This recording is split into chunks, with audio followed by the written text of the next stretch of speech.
You know, you guys are reminding me of another story if there's not. Yes.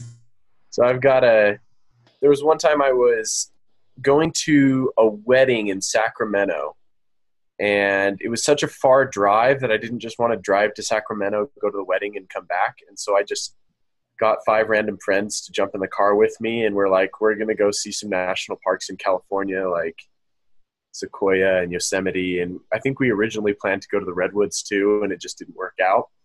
But we ended up in we were in Fresno. So we had done the wedding. We had already been to Sequoia. We were in Fresno, and our plans had changed so that we didn't have anything to do the next day. It was on a Sunday. We didn't have anything to do for Monday. But we went to church, and we bumped into these two priest-age boys, and we asked them, like, hey, is there any cool outdoorsy stuff to do in Fresno? And they're like, yeah.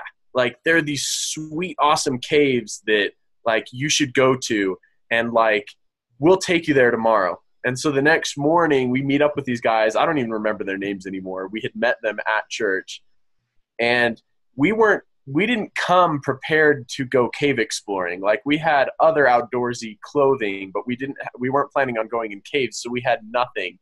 And so, like, I think only one of us had a headlamp and one of us had a flashlight, and there were five of us, plus these two boys who had come, and they had each had headlamps. And we told them, like, hey, like, we don't have a whole lot of lights. I don't know how good of an idea it is to explore these caves.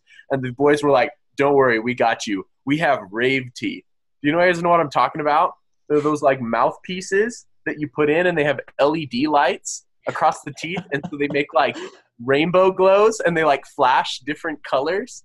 And so we went to these caves, and we all had, like, these rave teeths in our mouth, and we explored the caves by, like, light of rave teeth. And it was a super cool cave system. Like, it was like the trailhead started at a river, and the river, like, came down from some granite mountains. And so all of the sand in it was, like, little, like, broken up granite. And so there was, like, flakes of mica in it. And so the river, like, sparkled, like it had sparkles in it.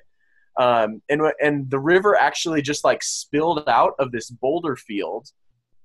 And we get up on top of this boulder field, and the guys are like, this is it. This is the cave entrance. And we're like, what are you talking about? We don't see it. And they're like, you see these boulders? It's like, you slip down in between any of these boulders and, like, climb downward, and you'll eventually get to the cave.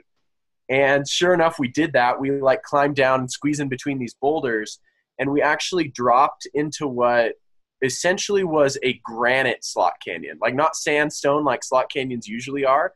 The walls were, like, polished smooth, like a perfectly, like, the walls almost, like, waved like water, and they felt as smooth as a granite tabletop.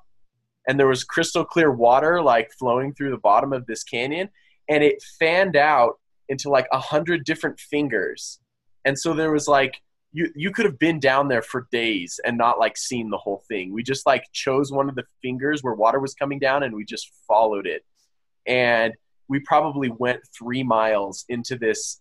It was a slot canyon, but it was capped by boulders. So it was like a cave. It was the most bizarre thing. But I was reminded of the story when you talked about your dead snake in the pool, because there was a rattlesnake that had fallen down in between the boulders and was, like, half in the water. And because it was so cold down there, it, like, couldn't really move.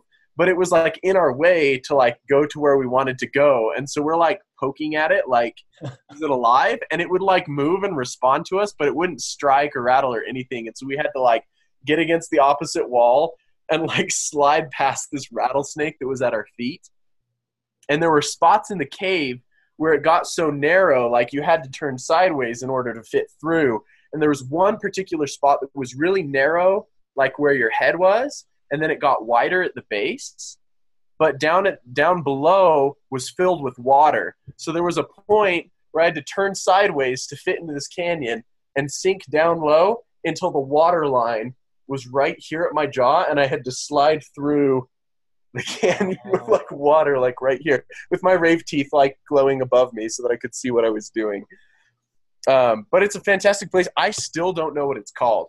I have searched the internet trying to figure out where this magical place is, and it doesn't seem to have a name, and it's not geotagged. So like I'm gonna have to go to that ward in Fresno again and hope those boys still live there. Wow. It was a dream. It wasn't real. It wasn't real. I was on acid. That's what it was. Sounds like it.